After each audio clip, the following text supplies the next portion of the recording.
नमस्कार दोस्तों, मध्य प्रदेश के बारे में हम पढ़ रहे थे और उसी क्रम में हम आज का नया लेक्चर स्टार्ट करते हैं।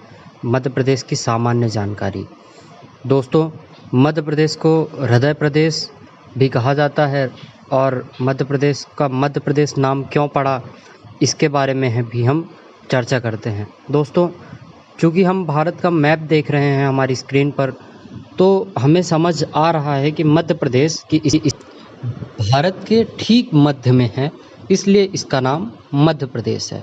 इसके अन्य नाम की बात करें तो पन्ना में हीरा पाया जाता है, इसलिए इसे कोहिनूर प्रदेश भी कहा जाता है। नदियों का मायका व फिर से इसे टाइगर स्टेट का दर्जा मिला हुआ है। वह एक और अन्य नाम सोयाबीन प्रदेश भी है। मध्य प्रदेश को मध्य प्रदेश का नाम किसने दिया? तो पंडित जवाहरलाल नेहरू ने इसे मध्य प्रदेश का नाम दिया। अब अगर हम मध्य प्रदेश की बात करें तो पहला टॉपिक हमारे पास आता है कि मध्य प्रदेश एक भू आवेष्टित राज्य है। भू आवेष्टित का क्या मतलब होता है? तो भू आवेष्टित की एक सामान्य सी परिभाषा बनती है कि वो राज्य जो चारों ओर भूमि से घिरा हो, भू आवेष्टित कहलाता है। इसी संदर्भ में मध्य प्रदेश को देखें तो इसके उत्तर पूर्व में आपको उत्तर प्रदेश व उत्तर पश्चिम में राजस्थान, पश्चिम में गुजरात व दक्षिण में महाराष्ट्र व पूर्व में आपको छत्तीसगढ़ मिल जाएगा। तो इस तरह मध्य प्रदेश चारों तरफ से राज्यों से घिरा हुआ है, इसलिए इसे भू आवेष्टित राज्य का दर्जा प्राप्त है। और वहीं हम अक्षांशीय और देशांतरी स्थिति की बात करें तो सबसे पहले हमें यह जान लेना आवश्यक है कि अक्षांश और देशांतर क्या होता है। दोस्तों, ग्लोब में हम देखते हैं कि जो लाइनें खड़ी हैं उन्हें देशांतर कहते हैं और लेटी हुई लाइनों को अक्षांश कहा जाता है। तो दोस्तों, एक और चीज़ हमें समझ लेना चाहिए कि विषुवत रेखा जो 0 डिग्री अक्षांश या भूमध्य रेखा के नाम से भी जानी जाती है, उसके उत्तर में उत्तरी गोलार्ध और दक्षिण में दक्षिणी गोलार्ध स्थित है।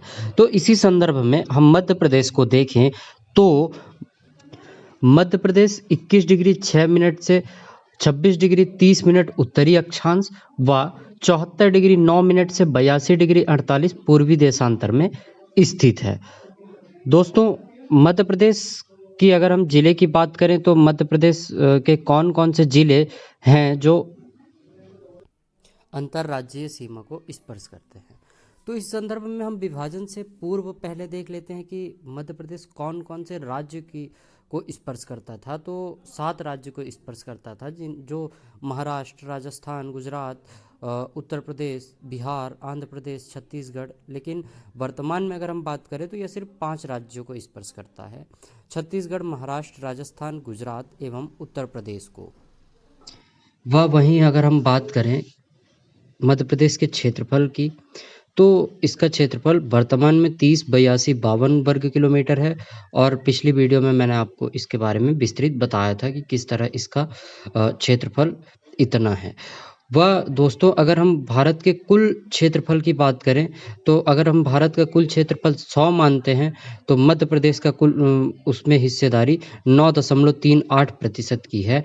दोस्तों, यह प्रश्न अक्सर व्यापम में पूछा जाता है कि मध्य प्रदेश की भारत के क्षेत्रफल में कितनी हिस्सेदारी है, तो उसका जवाब आपको पता होना चाहिए कि 9.38% कुल जो है तो मध्य प्रदेश भारत का हिस्सा है। वहीं अगर हम जिलों की बात करें कि कौन कौन से जिले व कितने जिले दूसरे राज्यों की सीमा को स्पर्श करते हैं, तो उत्तर प्रदेश की सीमा के साथ 13 जिले लगते हैं। उनके नाम आपकी स्क्रीन पर दिख रहे होंगे। महाराष्ट्र के साथ 9 जिले लगते हैं। दोस्तों, मैप के थ्रू अगर आप पढ़ते हैं तो आपको यह समझ में आ जाएगा कि कौन कौन से जिले किस राज्य अपनी सीमा शेयर करते हैं। दोस्तों, वहीं हम अगर महाराष्ट्र को देखें तो महाराष्ट्र से 9 जिले लगते हैं: बालाघाट, सिवनी, छिंदवाड़ा, बैतूल, खंडवा, बुरहानपुर, खरगोन, बड़वानी एवं अलीराजपुर। वहीं छत्तीसगढ़ से 6 जिले लगते हैं वहीं राजस्थान से 10 जिले लगते हैं। वहीं हम कर्क रेखा की अगर बात करें तो 23.5 डिग्री जो उत्तर विषुवत रेखा के उत्तर में स्थित है उसे हम कर्क रेखा कहते हैं। 23.5 डिग्री दक्षिण में स्थित है उसे हम मकर रेखा करते हैं।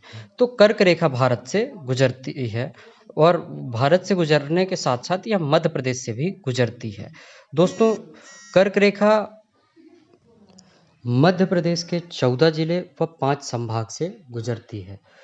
संभाग कौन कौन से हैं? तो इंदौर, माफ़ करिएगा, उज्जैन, भोपाल, जबलपुर, सागर, शहडोल संभाग जो हैं वह उनसे कर्क रेखा गुजरती है। व उन्हीं के अंतर्गत आने वाले जिले 14 जिले उज्जैन, रतलाम, आगरमालवा, भोपाल, विदिशा, सीहोर, रायसेन, राजगढ़, कटनी, जबलपुर, दमोह, सागर, शहडोल, उमरिया से गुजरती है।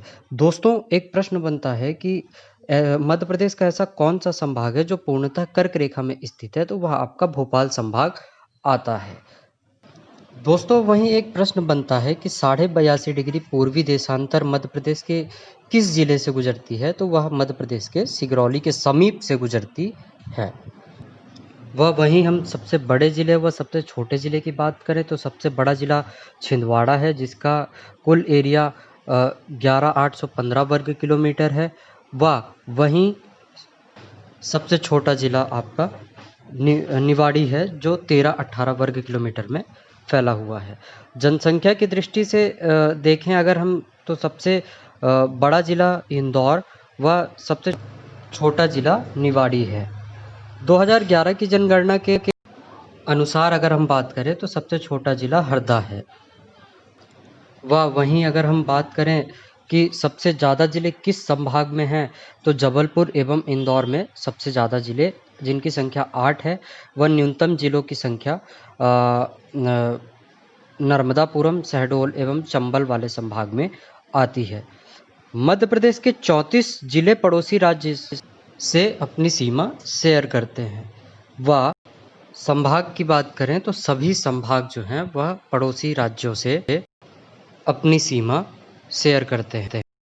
दोस्तों, कटनी ज़िले में एक गांव पड़ता है करौंदी, जो कि आपके ढीमरखेड़ा तहसील क्षेत्र के अंतर्गत आता है। उसे भारत के भौगोलिक क्षेत्र का केंद्र बिंदु माना जाता है। इसी क्रम में हमारे पास मध्य प्रदेश का ये लोगो दिख रहा है, जिसकी अगर हम बात करें तो यह मध्य प्रदेश का राजकीय चिन्ह है।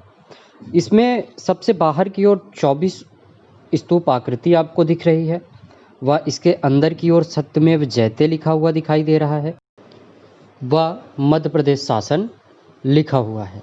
इसके अंदर की ओर एक बरगद का वृक्ष आपको दिखाई दे रहा है व अशोक स्तंभ भी बना हुआ है। साथ ही मध्य प्रदेश के राजकीय चिन्ह में 2 फसल जो कि गेहूं एवं धान की हैं, उनकी बालियां आपको दिखाई दे रही हैं। दोस्तों, आज का हमारा लेक्चर यहीं पे ख़त्म होता है। अगले लेक्चर में हम मध्य प्रदेश का नया टॉपिक शुरू करेंगे, जिसको देखने के लिए आप हमारे साथ बने रहिए। मिलते हैं हमारे अगले लेक्चर में। धन्यवाद।